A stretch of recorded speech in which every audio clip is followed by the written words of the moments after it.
내 평생에 가는 길 순탄하여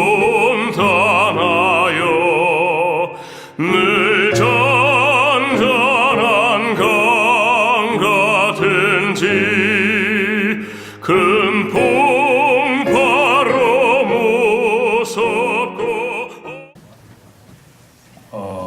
우리가 능력하면은 우리가 별도로 이렇게 좀 생각하는 그런 요소들이 좀 있는 것 같아요.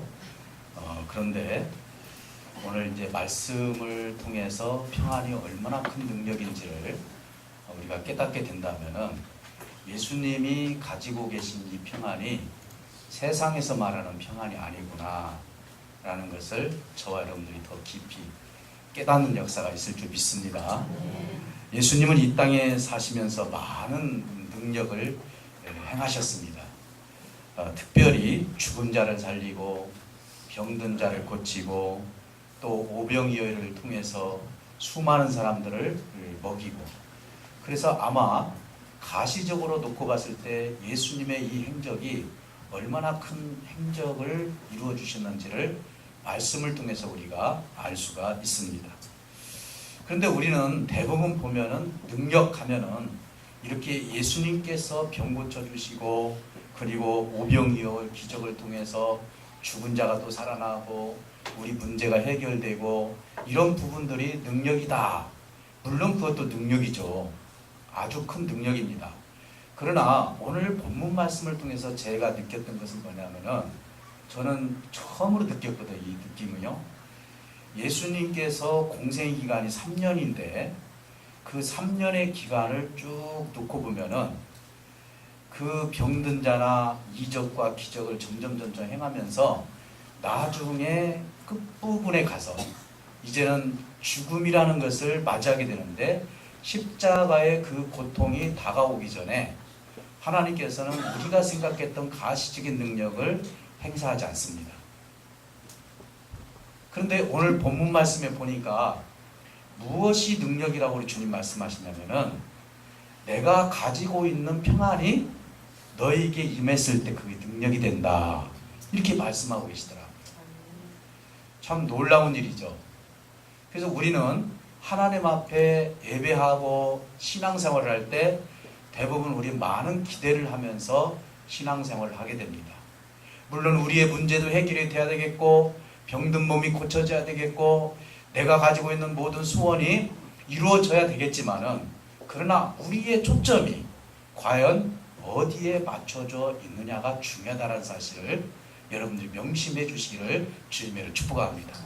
만약 내가 이적과 기적을 체험하기 위해서 주님을 쫓는다면은 오늘 주님의 그 깊은 은혜와 하나님께서 주시고자 하는 하나님의 귀한 그 뜻을 깨닫지 못하고 오히려 1차적인 인생의 그 삶을 통해서 그 문제 해결을 통해 하나님의 신앙생활하는 것은 어떻게 보면은 너무나 연약한 신앙생활이 될 수밖에 없다는 사실인 것입니다. 오늘 예수님은 결정진 시간이 이제 다가옵니다. 공생의 시간 후반 끝부분에 가서 이런 가시적인 능력을 나타내지 아니하면서 가장 강조해 주셨던 것이 뭐냐면은 평안함에 대해서 말씀하고 있습니다.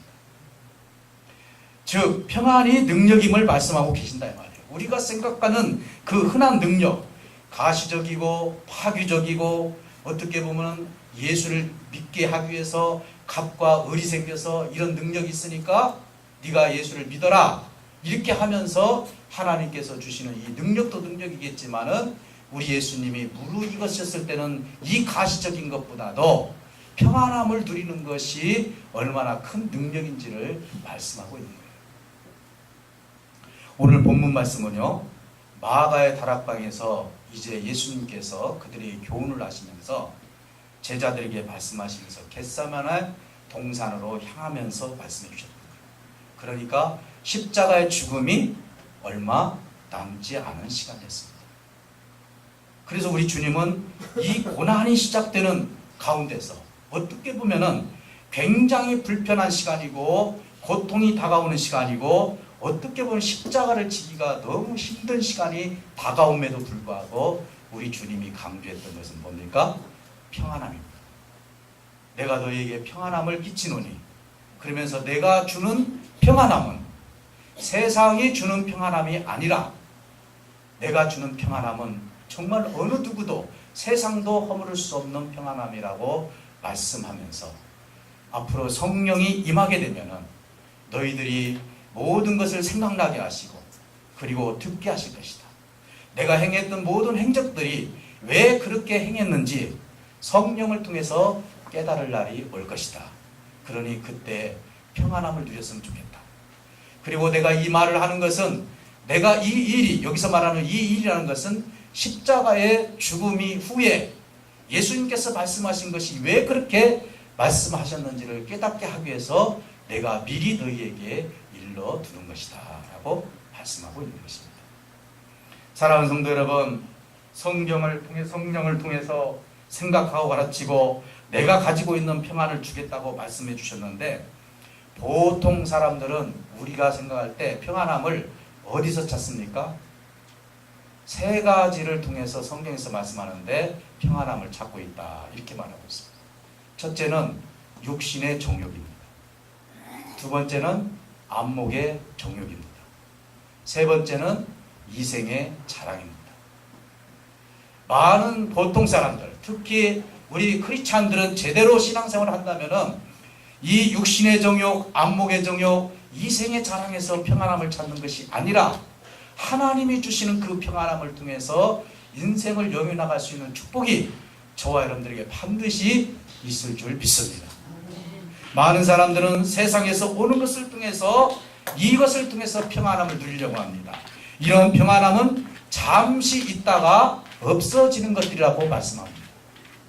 그렇다고 제가 오늘 이 시간 물질이 나쁘다, 그리고 안목이, 육신의 정욕이 나쁘다, 안목의 정욕이 나쁘다, 이생의 자랑이 나쁘다, 이게 아닙니다. 이건 역시도 하나님께서 축복해 주지 않으면 받을 수 있는 것들이 아니에요. 육신에 필요한 것들, 우리의 삶을 통해서 필요 적절한 것들을 하나님께서 공급해 주시는 것입니다.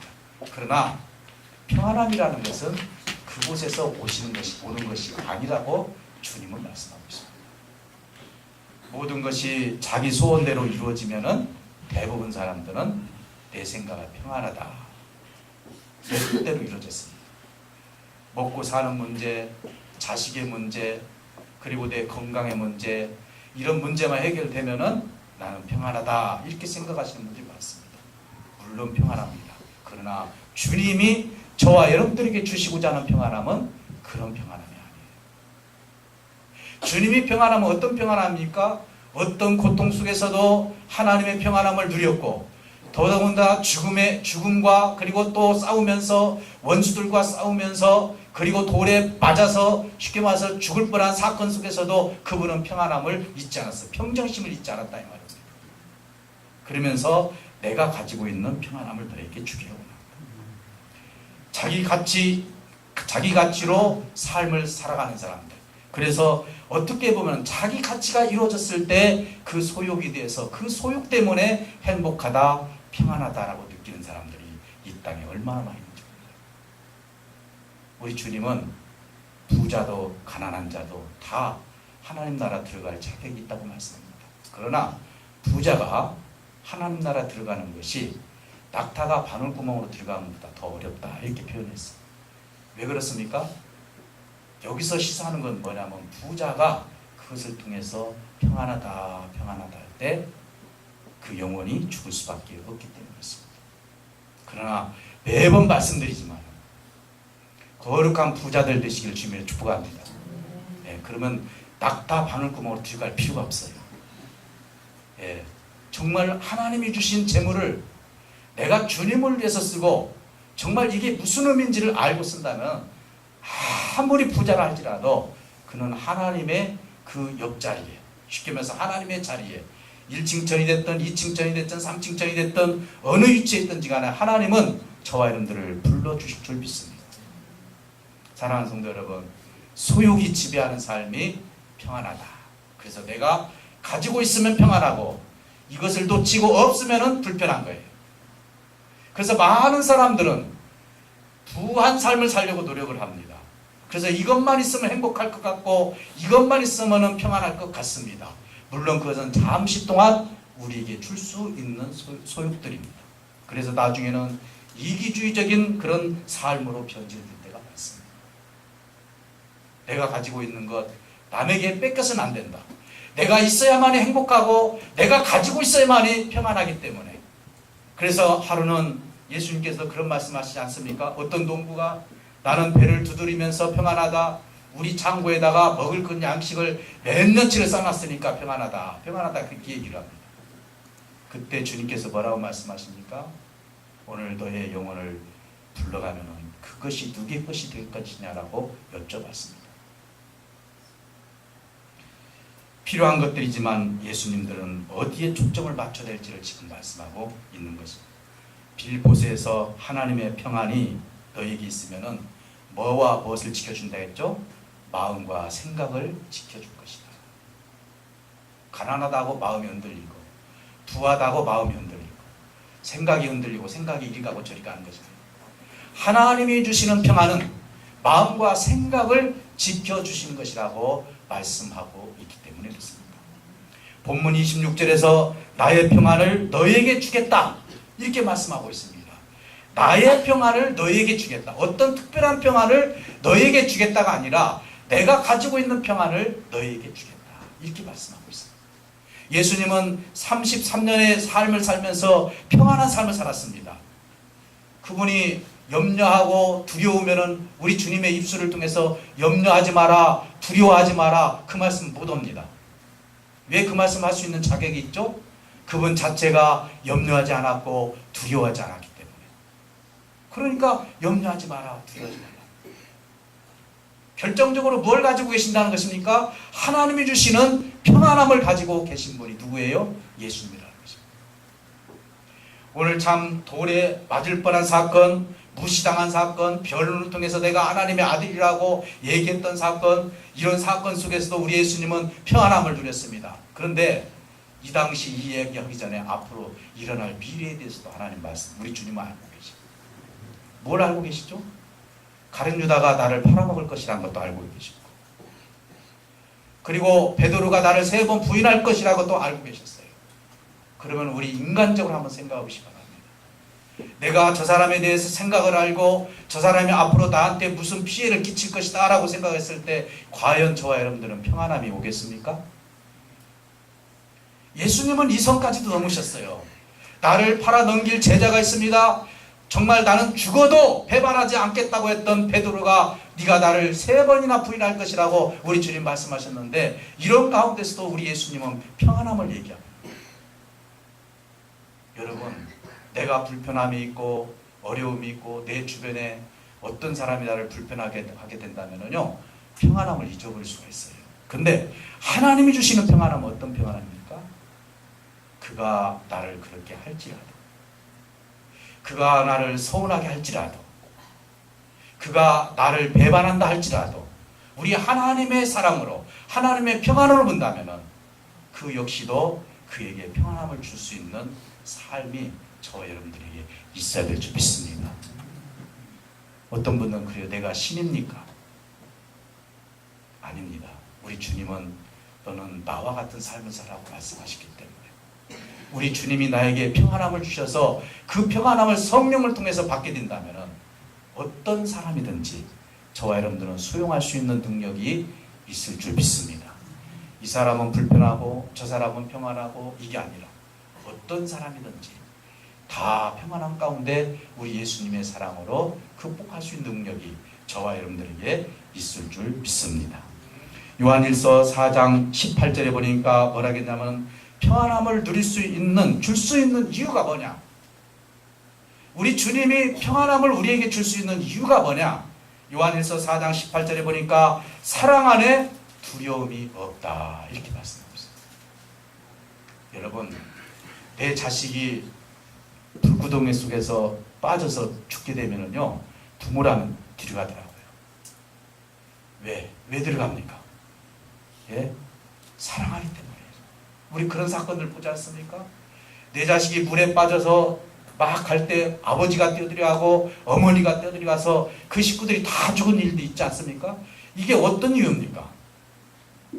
사랑이 아니면 뛰어들어갈 수가 없는 거예요. 그래서 사랑 안에 두려움이 없다.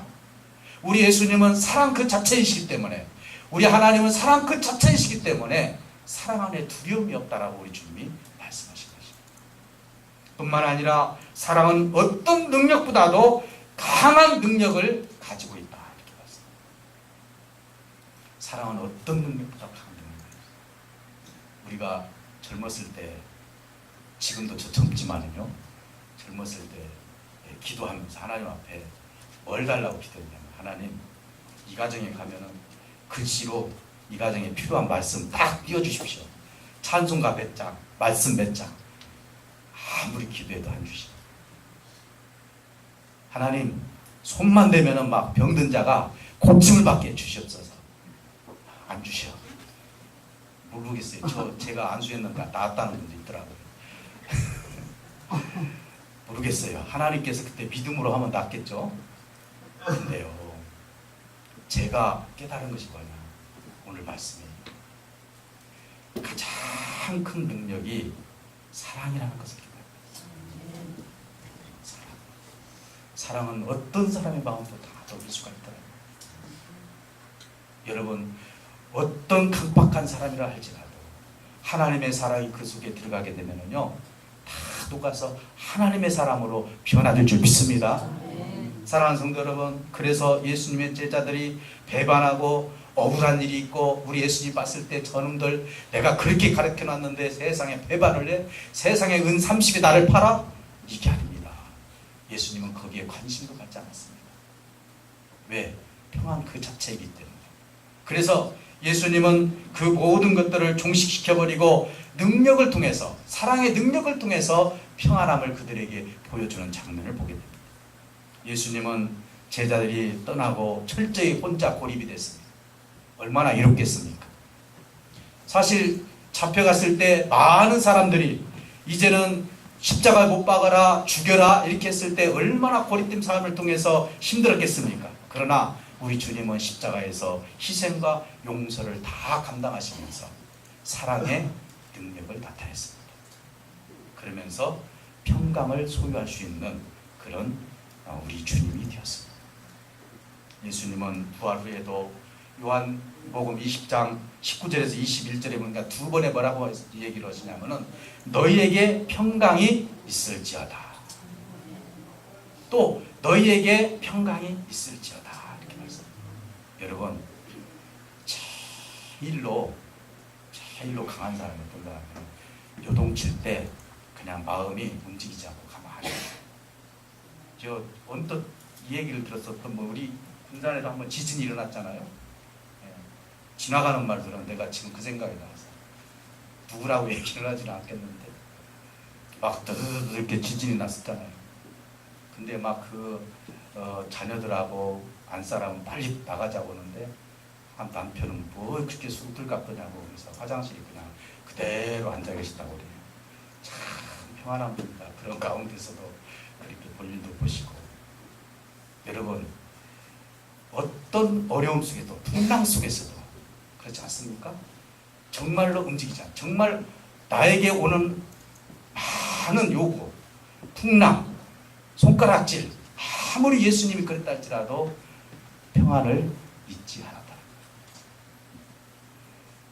예수님은 부활 후에도 너에게 평안이 있을지어다 라고 하면서 평강에 대해서 얘기를 했습니다. 초대교회 당시에 어떤 일이 있었냐면요, 야고보가 최초의 순교자가 됐습니다. 요한의 형제죠. 그런데 두 번째 순교자가 누가 될 뻔했냐면은 베드로가 될 뻔했어요. 베드로가 이제 잡혀서 6월절 날 사형에 처할 수 있는 시간이 되었습니다. 그런데 베드로가 3번이나 부인을 했는데 베드로가 말 그대로, 예수님의 말씀 그대로 성령이 임하게 되면 너희들이 평강이 있을 것이다, 평안할 것이다 했는데 정말 그랬어요. 왜 그런 줄 아십니까? 감옥에 갇혀 있었을 때 이제 내일이면 내가 죽는다, 내가 죽을 때 얼마나 고통스러울까, 저 수많은 사람들한테 내가 손가락질 당하면서 어떻게 죽을까 라고 하면서 고통스러운 가운데 잠이 안 와야 되는데 베드로는요, 감옥에서 잤어요. 내일 죽을 사람이 자고 있다니까요. 저는 그 모습을 보면서 예수님께서 배를 타고 제자들과 함께 그 갈릴리 호수를 가시면서 그 제자들이 막 풍랑이 일어나고 바람이 불으니까 호들갑을 떨면서 주님 죽게 됐습니다. 어떻게 해야 되겠습니까? 했을 때 이 믿음이 없는 자들아 하면서 예수님께서 풍랑을 잠재우지 않습니까? 그 바다 가운데서 풍랑이 일어난 가운데서 배 위에서 주무셨던 주님의 모습이 성령을 받고 예수님의 가르침을 받았던 베드로가 내일 죽을 줄 알면서도 감옥에서 잠을 푹 잤다. 누구와 비슷합니까? 예수님과 비슷한 거죠. 여러분, 건강을 잃었다고요? 물질을 잃었다고요? 내가 내 뜻대로 되지 않는다고요? 내가 하고자 하는 소원이 이루어지지 않았다고요? 여러분, 그렇다고 주님이 주신 평안까지 버리지 마시길 주님의 축복합니다. 왜? 그것은 언젠가는 썩어서 없어질 것이라고 주님 말씀합니다. 근데 우리는 현재 지금 안목에 대해서, 육신의 정욕에 대해서, 이생의 자랑에 대해서만 우리가 생각을 합니다. 그러다 보니까 하나님이 주시는 평안을 가지고 사는 것이 아니라 세상의 것을 가지고 평안을 누리려고 하는 것이 세상 사람들에게도 있지만 우리 크리스천들에게도 있더라는 것입니다. 여러분, 여러분들이 가지고 있는 것 더 축복받아서 더 누리기를 원합니다. 그러나 혹시 내가 가난해졌다 할지라도, 혹시 내가 병들었다 할지라도, 혹시 망했다 할지라도 하나님이 주시는 평안함을 잊지 마시기를 주님을 축복합니다. 왜 그렇죠? 사도 바울도 그 모습이 나타나더라고요. 내가 가난에 취할지도 알고 부에 취할지도 안다는 것은 나는 예수 믿는 것에 대해서 흔들림이 없다라는 고백이 아니겠습니까? 배 위에서 주무셨던 주님, 내일 6월절이면 어떻게 보면 십자가의 처형을 받을 수밖에 없는 그 베드로의 모습을 통해서 우리가 주님이 주신 평안함이 어떤 평안함인지를 깨닫는 겁니다. 이 세상을 넉넉하게 이길 수 있는 힘을 하나님께서 허락해 주실 줄 믿습니다. 사랑하는 성도 여러분, 오늘 저와 여러분들은 예수님의 지체로서 어떻게 보면은 하나님께서 주신 이 사랑을 가지게 된다면 우리는 얼마든지 하나님의 평안함을 창출해 나가며 살 수 있는 저와 여러분들이 될 줄 믿습니다. 이제 여러분 실망하지 마시고 낭망도 하지 마시고, 그렇지 않습니까? 낭망도 하지 마세요. 여러분 그 영화, 이번에 많은 영화를 보셨겠지만은 귀가 닿으면 한번 초대교회 때 그 역사를 한번 영화로 한번 봤으면 좋겠어요.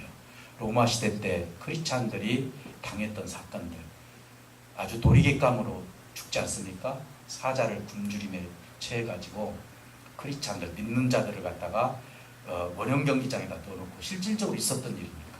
그걸 잡혀먹게 하는 거. 그러면서 박수 치면서 소리 지르면서 웃고 했던 거. 여러분 한번 그 영화 보면 눈물 안 흘릴 사람 없습니다. 어떤 딸이 그렇지 않습니까? 언젠가도 그 말씀 드렸지만 엄마 무서워, 눈 잠깐만 감아봐라. 조금만 있으면은 정말 평안하게 하나님 나라에 갈 수 있다 한다 하니까 그 자식이 눈을 감고 엄마 말을 듣더라고요. 여러분, 세상의 것은요 잠시 순간뿐입니다. 그렇다 해서 이것이 필요 없다는 얘기가 아닙니다.